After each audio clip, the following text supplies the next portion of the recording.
So this week we discussed the topic of caste and class with a focus on how it presents in the different cultures throughout South Asia.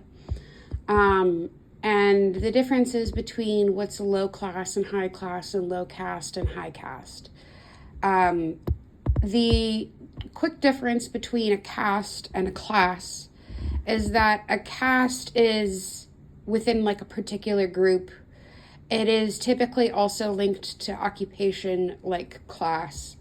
There is elements of endogamy, commensality, hierarchy, and caste occupational links. There's sort of like a web and a hierarchy. And the root word for caste comes from the Portuguese term casta. And it is also heavily reliant on purity. So you have the Brahmins at the top, who are the priests. They're seen as the most divine. Then you have the farmers, or not the farmers, the traders. You have the warriors, the warrior class, and then you have the farmers and the traders. And then you have the artisan service providers. And then you have, at the very end, what is referred to by some in society as the untouchables. The Dalit class is, I believe, how you pronounce it.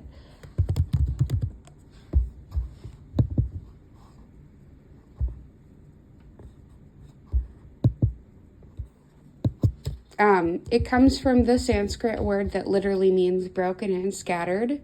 They are often excluded from the fourfold Varna system of Hinduism, and they are often seen as less than human within society, and that can be very destructive. But real quick, touching on the activities.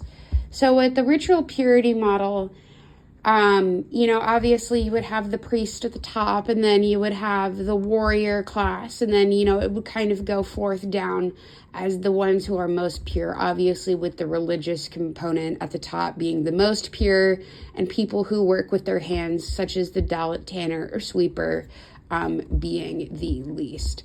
This is also seen throughout the unfortunate side effect in South Asian society, such as colorism. People who have darker skin are typically looked down upon, as they are seen as workers, and it's not necessarily desirable to be working with your hands and such. And then you sort of have the other model where it kind of goes in a circle. You have the landlord at the top, and then you have the priests and the service providers at the bottom. That activity was a bit more difficult to do because there was a lot more overlap, and that was sort of the same way with the transactionalist model, where again you can see this kind of comparison where you have your service providers at the very bottom. They are the least worthy in society, and the dominant caste are going to be your priests and such.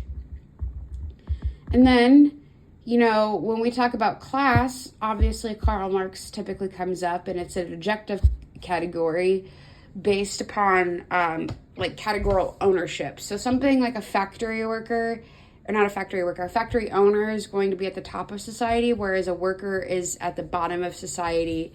But that is something that, with socialism and Marxism, typically moves to eliminate. And with the Weber model, that is a far more subjective category, and that was by far the most difficult one to answer, because prestige is a very subjective category as well, so different people can interpret the prestige of something like a tanner or a butcher differently.